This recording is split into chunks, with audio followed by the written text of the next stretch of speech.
Welcome to another CPG webcast, a service of CPG Matters. I'm your host, John Karolewski. Thank you for joining us. Today we're talking about shopper behavioral science and the shopper. Studies have shown that about 76% of purchase decisions are made in the store.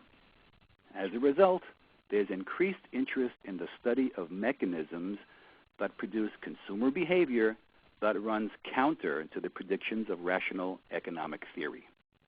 Joining me today to explain that in simple terms is Michelle Adams of Marketing Brainology, a consultant and partner with Decision Insight. Michelle, we're talking about looking at the study of in-store shopper behavior in a different way, right? Yeah, absolutely, John. It's called behavioral economics. And in behavioral economics, the decision factors in play are environmental, situational, physiological, psychological, and emotional. These factors are just not considered when using rational economic theory to describe behavior. Behavioral economics can be leveraged to understand the nonlinear decision behavior we all use every day. Okay, I understand that rational economic theory assumes that we use all rational cognitive factors available in making decisions, but actual behavior is often different. Yeah, that's right. There are two psychological and emotional mechanisms involved. Daniel Kahneman, in his last book, Thinking Fast and Slow, identifies and describes the processing really as simple as System 1 and System 2. System 1 is the spontaneous, automatic, impulsive, intuitive, and sometimes unconscious processing. And really that overrides the second one, which is System 2. That's our conscious, reflective, deliberative, cognitive, rational, logical processing. That's interesting. Could you give us an example? Yeah, here's a fun example from Dan Ariely's book, Predictably Irrational. The Hershey's Kiss experiment studied the effect of free.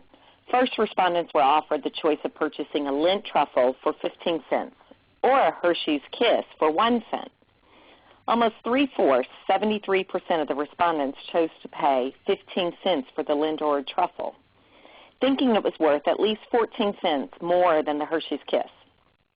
When the price of both chocolates was dropped by only 1 cent, the shares were almost entirely reversed. Suddenly, 90% of participants opted for the free Kiss, even though the relative price between the two was absolutely the same as before. This demonstrates that free is indeed a very powerful force. I agree. We all love free. Michelle, we should talk about the power of social influence at the shelf. The world's changing quickly, and social media is a big part of that change. True? Absolutely. This refers back to the behavioral economics principle of social influence or social proof, the theory being that the one way we determine which is correct is to find out what other people think is correct. A great application of social influence is to look at social media. In the past, key influencers were friends and close family. We learned about brands from traditional media such as TV, print, and radio. Messages were about the key benefits of the brand or how it is better, cheaper, or faster than competition. Now, though, the social influence of weaker ties powered by social media is much more relevant today. We are now using what we call the wisdom of the crowd to help us decide what to buy or what to do, and is less about what the brand or what our immediate friends and families are telling us. How many of us have read an online review before making a big purchase? How many of us have posted our comments online about a good or bad experience? That's the power of social media. 9 of 10 consumers trust recommendations from people they know, but 7 of 10 consumers trust people they don't know. They're relying on consumer opinions posted online as well as what they've read on brand websites. Okay. Michelle, in your study of measuring the power of social influence at the shelf, Gillette razors we used as a good example. Please tell us about it. Sure. Partnering with the Integer Group, Decision Insight decided or tested different messaging strategies in the razor category. In this category, we featured both men's and women's razors. And keep in mind that these are $12 to $15 brands, which is really on the higher side for what you would see in a grocery store. Social influence and benefit messages were created. For the men's product, it was Effortless Glide versus the shade most men prefer. And for the women, it was For Closer, Smoother Shaves versus the razor most women trust. We had a hypothesis. Non-users, who by definition have less influence than users, may be more attracted to social media message or social influence messaging. Consider the quote from Robert Cialdini in his book, Influence, The Psychology of Persuasion. In general, when we are unsure of ourselves, when the situation is unclear or uncertainty reigns, we are most likely to look to and accept the actions of others as correct. Cialdini's book gives us a hint that this hypothesis may be on the right track. How is that, Michelle? Well, when a situation is unclear, it is similar to being a non-user. These non-users may be more apt to look to others and decide what to buy. In other words, be persuaded by social influence messaging.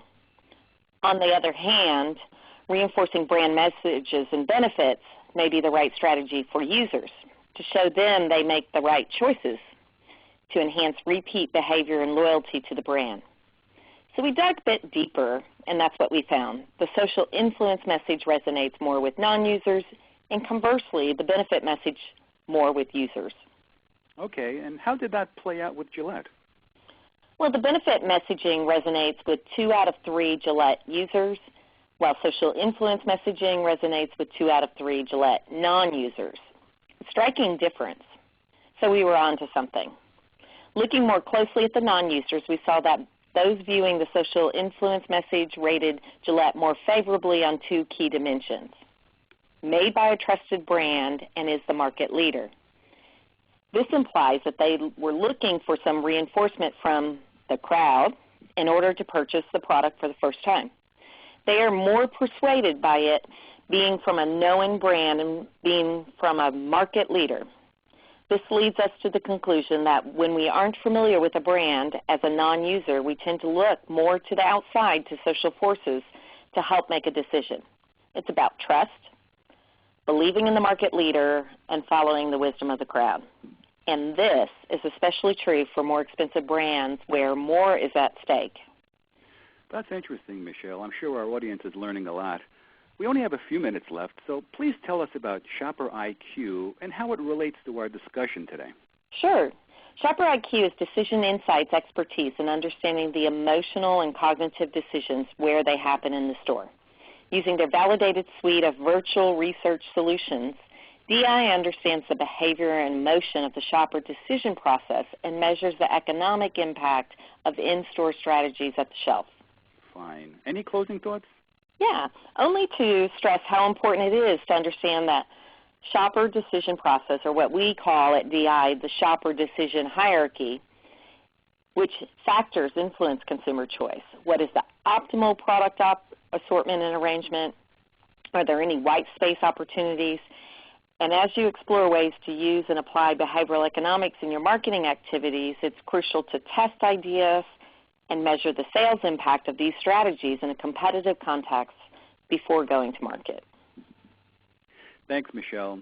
If you'd like to obtain an official transcript of this webcast, click on the link on the homepage of cpgmatters.com. Meanwhile, for more information about Decision Insight, be sure to visit them on the web at www.decisioninsight.com. And you can also reach Michelle on Twitter at MarketingBraino. Until the next time, this is John Karolewski for the CPG Webcast.